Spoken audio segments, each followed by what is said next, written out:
Olá, meu nome é Ingrid e eu vim trazer para vocês a minha primeira resenha. Eu vou falar do livro Veneno, da autora Sarah Pinborough, e esse livro faz parte da saga Encantadas, que consiste em 3 livros. São eles Veneno, Feitiço e Poder. A primeira coisa que eu tenho que falar sobre essa saga, que eu amo muito, é que ela é uma saga que não depende de ordem. Então, se você lê o terceiro, segundo, primeiro, ou primeiro, segundo, terceiro, tanto faz a ordem que você leia, você vai entender todas as histórias porque elas estão conectadas.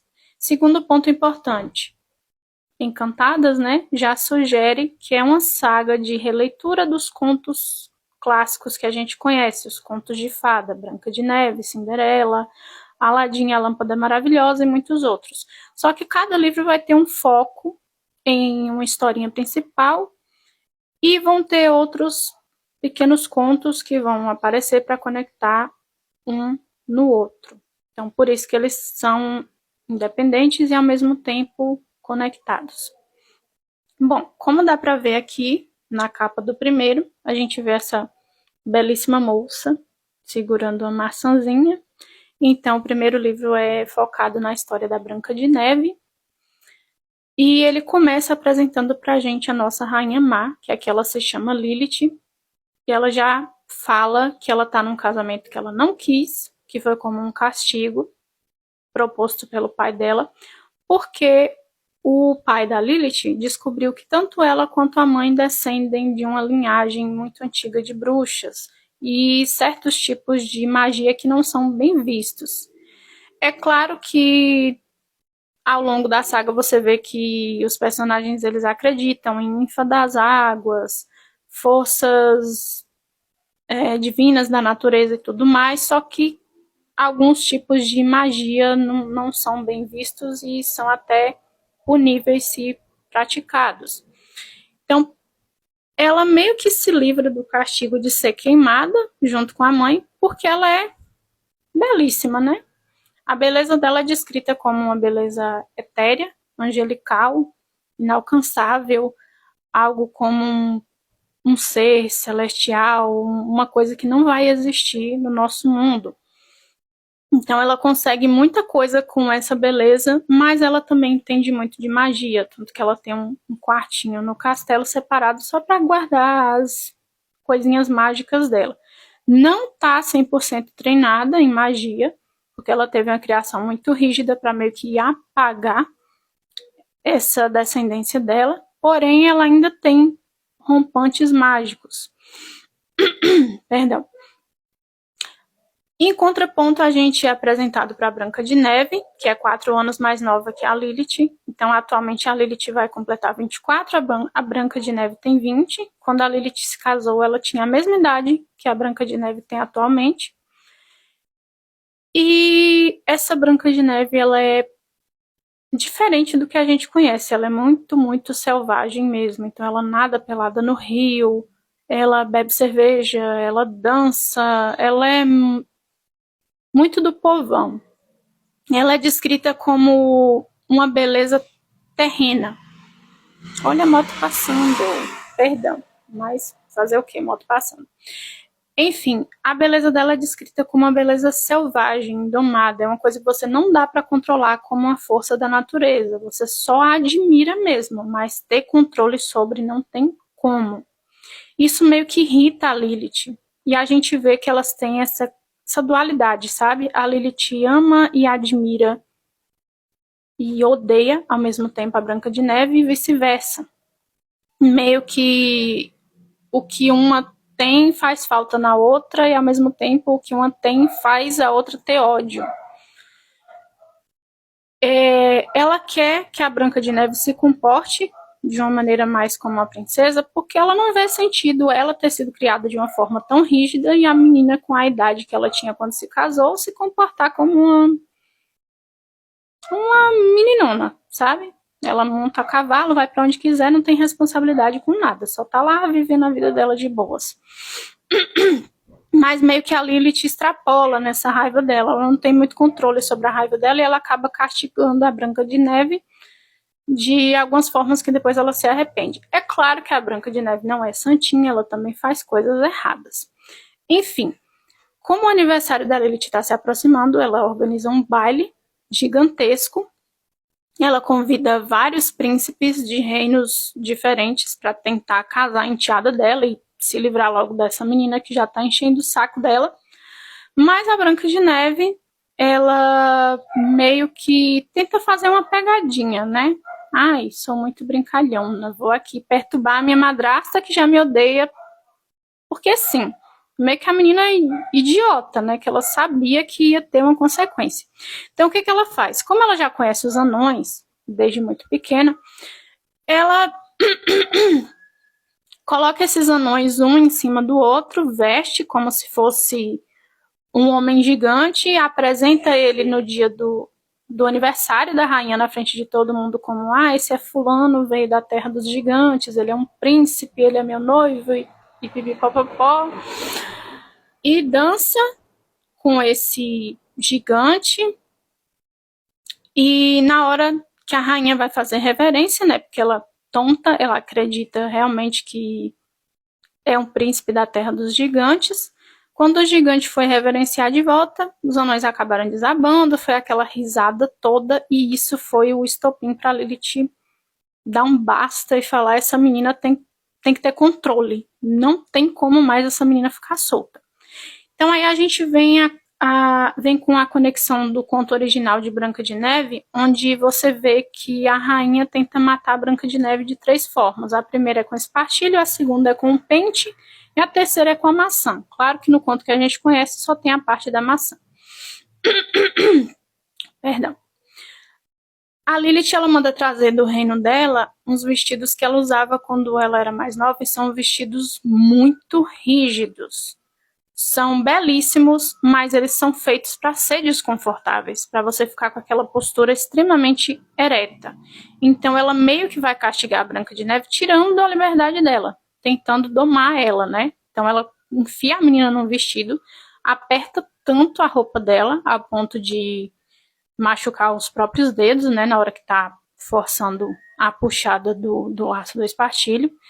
E o povo fica vendo aquilo, o povo do castelo vê aquilo e, meu Deus do céu, a menina tá realmente tentando, a rainha tá tentando matar a nossa Branca de Neve. Não era o que ela queria passar, apesar dela gostar de ser vista como uma pessoa a ser temida, mas meio que ela extrapolou. Só que quando ela se arrependeu, já era tarde demais, porque a Branca de Neve pega o cavalo, sai montando no estilo masculino, né? Não igual uma princesa deveria montar. Chega na casa dos anões quase morrendo, eles precisam cortar a roupa dela, porque senão ela ia morrer sufocada. E a partir daí sai o boato de que a rainha tá tentando matar a menina. Nesse meio tempo, a Lilith, ela tenta meio que, vou me remediar, mas ela não consegue pedir desculpa, não faz parte dela isso. Ela acha que é uma humilhação ela se rebaixar e pedir desculpa. Então o que ela faz? Ela vai lá no quartinho dela, onde ela guarda as coisas mágicas dela. Ela conversa com Aladim, né? Menção a Aladim, a lâmpada maravilhosa, que nesse caso ele é o próprio gênio da lâmpada. É explicado pra gente que esse Aladim, ele é né? Ele desviveu, vamos dizer assim, o antigo dono para poder ter posse da lâmpada. Só que ele não sabia que quando você tinha os desejos realizados, que aqui são 10 desejos, você fica no lugar do antigo gênio. Então, como a Lilith agora é dona da lâmpada, ele fica a todo momento tentando colocar ela numa enrascada, para ele poder se libertar.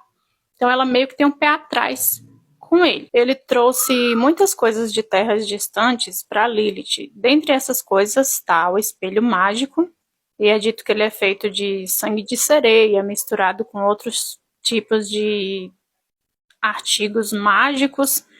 E ele era de um antigo imperador que acabou ficando louco de tanto consultar aquele espelho. Morreu. Não se sabe como o Aladim consegue essas coisas, mas até a Lilith tem medo dele porque ele é uma pessoa meio perturbada, né? Ela conta brevemente pra gente um pouco da história do Aladim, como ele chegou a conhecer a lâmpada, como ele roubou ela e tudo mais.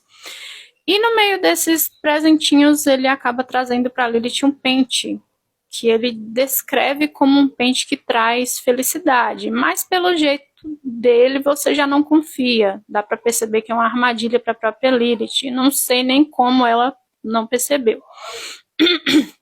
Enfim, como tá correndo o boato de que ela tá tentando matar a enteada dela, e ela não quer pedir desculpa formalmente, o que ela faz? Ela vai lá, pega aquele pente, bota numa caixinha, tudo bonitinho, leva no quarto da Branca de Neve.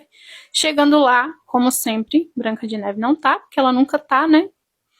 Ela deixa o pente com as criadas e fala que é só para Branca de Neve. Somente ela pode usar, e esse foi o maior erro dela, ter falado isso. Porque uma das moças, né, quis experimentar, e quando Branca de Neve chega, ela encontra a menina, partiu dessa para outro plano, com sangue saindo da cabeça, o pente era envenenado, ele não trazia felicidade nenhuma, na realidade ele tirava a vida da pessoa que usasse. Então Aladim realmente tentou matar a Lilith para se livrar dela. Não tinha mais o que fazer, né? As pessoas viram a menina desvivida lá, não tinha mais como tentar se desculpar, nem a própria Branca de Neve não acreditava mais nas histórias da Lilith, ela achava que realmente a Lilith estava tentando se livrar dela. Então, no acesso de fúria, a Lilith deu um jeito de se livrar da lâmpada, ela derreteu ouro, pintou em volta da lâmpada para que ninguém conseguisse esfregar e derramou o resto do ouro derretido dentro da lâmpada, então assim ela terminou de se livrar do Aladim. Aí meio que ela tem aquele momento de acesso de loucura, o que eu vou fazer, as pessoas não vão acreditar em mim, não tem mais o que eu fazer, então pronto, já que é pra ser má, vou ser má, vou realmente me livrar da menina do jeito certo que tem que ser livrado. Nesse momento a gente vê um pouco do caçador, né? É mencionado o caçador, e pra mim nessa saga ele é o cara que mais se dá bem, porque ele passa um rodo em geral. Mesmo com todos os príncipes bonitos e maravilhosos, as mulheres parecem que preferem o caçador, porque ele é o bichão mesmo. É meio que mencionado que ele está trazendo numa bolsa um objeto mágico, no momento não fala qual é, e esse caçador ele tá morrendo de fome, tem muitos dias que ele tá perambulando, ele meio que tá assustado, como se ele tivesse saído de algum lugar muito barra pesada, e ele tenta caçar um cervo, só que, como eu disse para vocês, a magia que ela é, de certa forma, ela é muito bem vista pelo reino. Então, cervos brancos não podem ser caçados, porque eles estão muito atrelados à magia. Os cervos brancos pertencem à realeza. Você caçar um cervo branco é uma afronta ao próprio rei. E ele não sabe nem onde ele está. Ele saiu perambulando por aí, não sabe nem que reino ele está. Só que morrendo de fome, ele acabou matando o cervo. Ele não mata por prazer, ele tem a filosofia dele de só tirar a vida de um animal, porque realmente você precisa comer aquela carne. Mas os guardas da rainha, eles acabam pegando o caçador, saem arrastando ele por aí até chegar no castelo. Inclusive é dito que ele fica em carne viva por conta de todo o percurso que ele foi arrastado, mas ele não dá o braço a torcer, ele não chora, ele não demonstra fraqueza em momento nenhum, apesar de estar sentindo muita dor. Ele se depara com a rainha e, como todas as pessoas, ele fica encantado com a beleza dela, apesar de ser uma beleza fria e rígida, mas ela é realmente muito bonita. E ela toma a bolsa dele, né? Ela vê o que tem dentro da bolsa. Um par de sapatinhos de diamante. Então aqui a gente já tem uma conexão com a história de Cinderela, que vai ser vista nas próximas sagas. E quem veio visitar a Lilith também é a avó dela, que é a bruxa da Casa dos Doces, a bruxa que a gente conhece como a bruxa da história de João e Maria. A Lilith, ela No momento, ela não menciona essa bisavó dela, então ela tá somente com o caçador. Ela pede para o caçador se livrar da Branca de Neve, ela entrega um punhal da família real para ele, ela explica lá, né, o que ele tem que fazer, você se livra da menina, traz o coração para mim, pronto. Como pagamento, eles fazem coisinhas com muita descrição, que eu não vou poder falar, mas dá para imaginar o que é. Ele vai atrás da Branca de Neve, encontra ela tomando banho pelada, ela meio que fala... Assim, ela meio que tenta pegar alguma coisa para se defender, mas ele não quer matar a menina, né? Ele só chega e fala, olha, sua madrasta é louca da cabeça, tá tentando se livrar de você, eu acho bom você ir embora. E em algum momento ela se aproxima dele, ela sente o cheiro da madrasta e fica aquela coisa meio... Você fez aquilo com ela? Fiz. Ah, então eu também quero. Foi uma coisa meio estranha.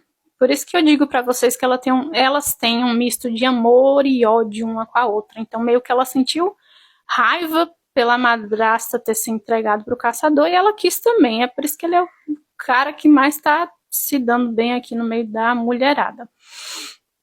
Enfim, ele mata um cervo qualquer, arranca o coração, leva pra madrasta, até então tudo ok, a burra da Lilith ia acreditar, só que quem tava lá era a bisavó dela, e a bisavó dela, ela pega, né, o coração, ela fala, gente, minha bisneta, pelo amor de Deus, acorda pra vida, isso aqui não é um coração humano. Eu já, com várias pessoas, já, enfim, devorei várias pessoas, então eu sei a diferença de um coração humano para um coração de um animal. Ele está tentando te enganar. E nesse acesso de fúria, a Lilith começa a brigar com o caçador, xingar ele muito, e ela acaba gritando, você não passa de um rato. E sem querer ela libera uma magia e acaba transformando ele num rato. Esse rato vai ser importante nas próximas histórias. Ela tenta achar outra forma de matar a Branca de Neve, só que a bisavó dela dá uma ideia melhor. Olha, assim, matar é uma coisa muito definitiva. Por que você não dá um sofrimento mais a longo prazo? Aí ela tem a ideia de envenenar a menina, deixar a menina dormindo, até ser beijada e tirada do sono eterno pelo amor verdadeiro. Porque aqui no mundo da magia é dito também que o amor verdadeiro é uma força mágica extrema. Então, essa velhinha, ela tá voltando pro reino dela, porque a casa de doce de João e Maria não fica naquele mesmo reino. Ela tá voltando pro reino dela, ela passa pelos anões, ela fala que viu um cervo morto em algum lugar, que seria bom eles pegarem a carne, né, porque é um pecado desperdiçar tanta carne. Eles bobinhos vão, um deles até fica meio desconfiado, mas enfim, né, precisamos de mais carne, a gente tá com a Branca de Neve em casa, a gente precisa alimentar bem a princesa. Quando eles voltam, só dá tempo deles verem a menina mordendo a maçã e caindo desfalecida no chão, e meio que eles se culpam por ter acreditado nessa senhora, então eles deixam, nem tocam na carne do cervo, deixam lá apodrecendo.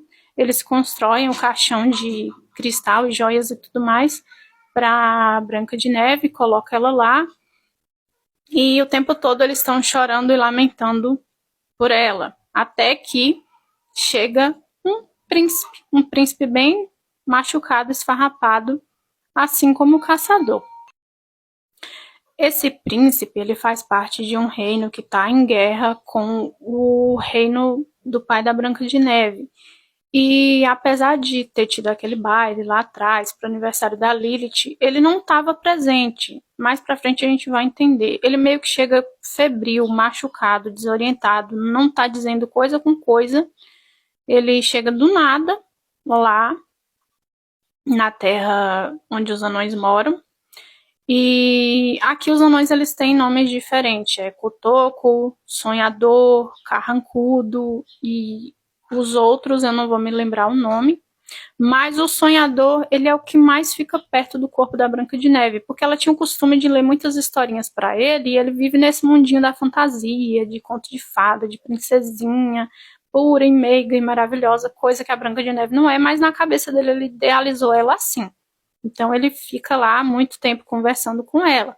Quando o príncipe vê aquela beleza, né, aquela moça maravilhosa naquele caixão de vidro e joias, ele fica encantado, ele desmaia, porque ele já está muito mal, as feridas dele já estão até infeccionando.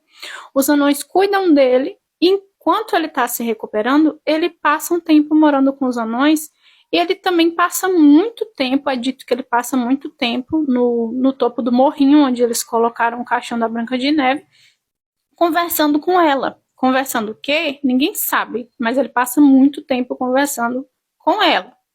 Claro que ela não responde, né? Porque ela tá meio dormindo lá, meio morta.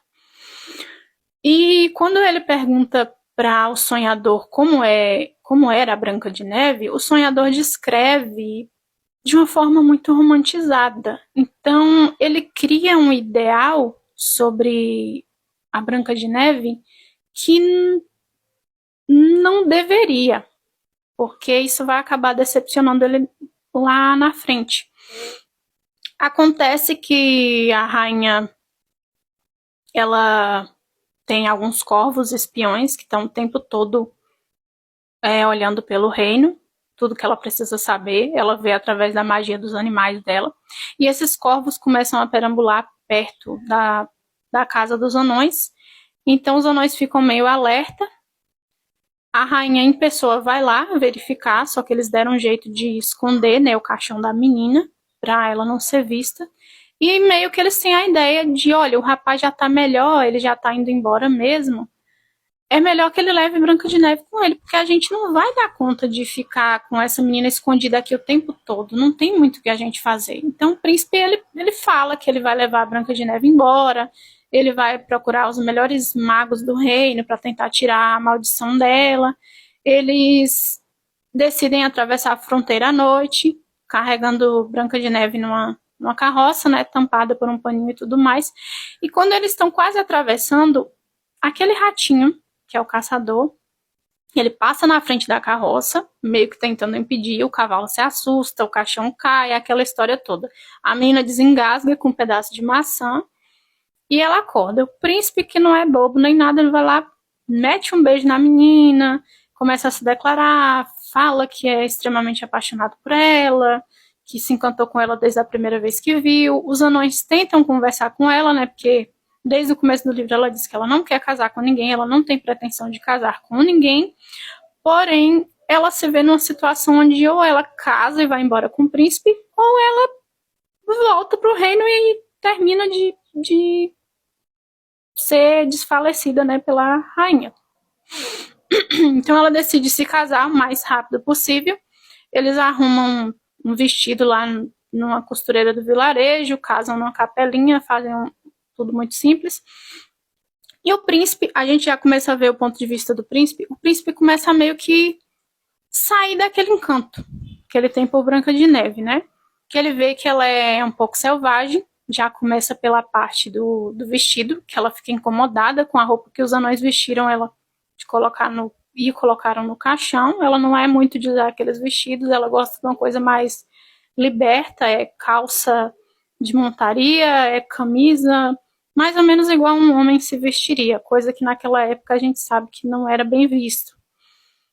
E quando eles vão comemorar o casamento, ela bebe muito, ela dança muito, isso já começa a deixar o príncipe revoltado. E uma coisa que a gente tem que entender nessa saga é que os príncipes, todos eles são filhos da... Nenhum deles é bonzinho, todos eles têm uns pensamentos péssimos, principalmente em relação a como uma esposa se comporta e como um amante se comporta. Ele mesmo dá a entender que ele quer logo ir para a noite de núpcias, né, com ela, e ele fica tendo uns devaneios, que ela é linda, mas que ele não quer que ela engravide logo, porque o corpo da mulher fica acabado quando engravida, e que ele vai ter que arrumar amantes, então ele quer aproveitar o máximo possível, não quer que ela engravide logo, um monte de pensamento meio duvidoso, não vou nem falar o que eu acho sobre isso. E ele meio que fica chateado por ela ser uma mulher tão selvagem do jeito que ela está se demonstrando. Então, na hora de escolher o cavalo mesmo, ele quer um cavalo que uma princesa usaria, um cavalo calmo. Ela não, ela escolheu um garanhão selvagem para ela domar. E ela domou o bicho no pelo, então ele já ficou com raiva. Até porque ele fala que o cavalo que ela escolheu é mais potente que o próprio cavalo dele. E a gota d'água para ele vem na noite de núpcias, porque ele fala que ele tem desejos carnais bem, vamos dizer assim, selvagens, só que para fazer com meretrizes. A mulher dele não é para fazer essas coisas. A mulher dele é para ser pura, ingênua, doce, meiga e tudo mais.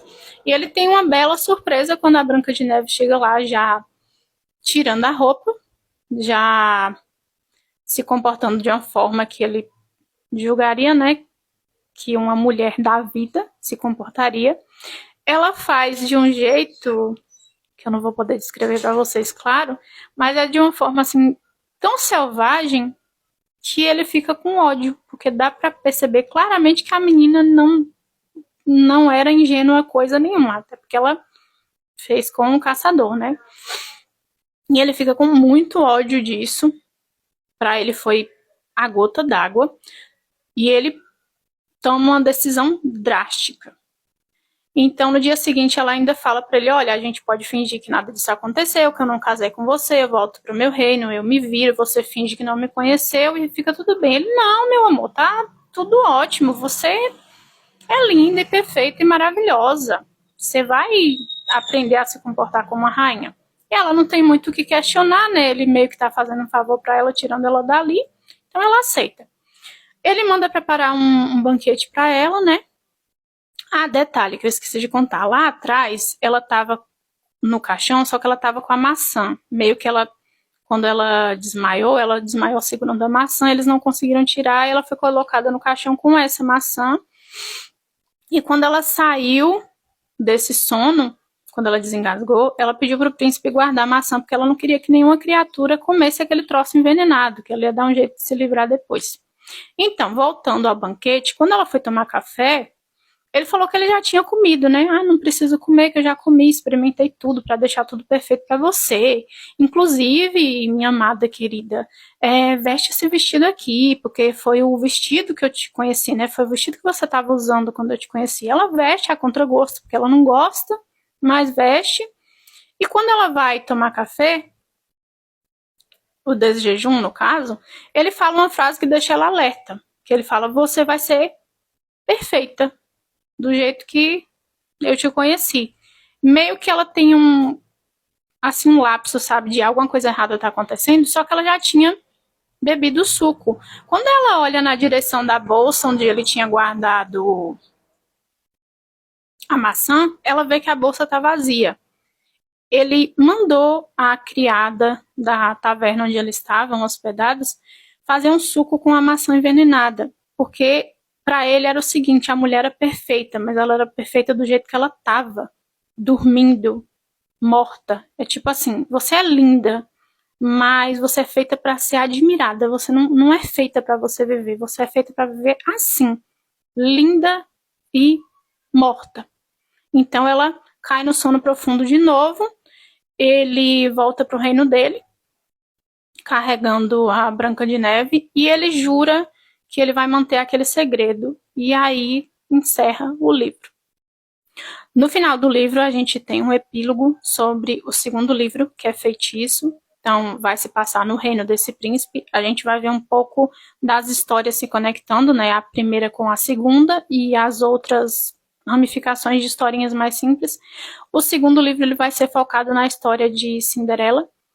E essa Cinderela, ela também, como a Branca de Neve, ela não é a Cinderela que a gente conhece. Ela é extremamente invejosa e a gente pode esperar pensamentos bem, meu Deus do céu, da parte dela. Ela é uma menina muito, muito invejosa mesmo. Apesar de que ela é bonita, mas ela é aquele tipo de pessoa bonita que só ela pode ser bonita. Ai, olha como meus cabelos fazem cachos e o de fulana não. Ai, olha como o brilho do meu ruivo é mais bonito do que o de fulana. Ai, porque eu mesma, no meio dessa sujeira, mesmo maltratada, eu sou melhor do que fulana de tal. Então é esse tipo de Cinderela que a gente vai lidar. Enfim, eu espero que vocês tenham gostado da resenha. Eu vou reler o feitiço e em breve eu trago mais releituras e resenhas para vocês. Obrigada.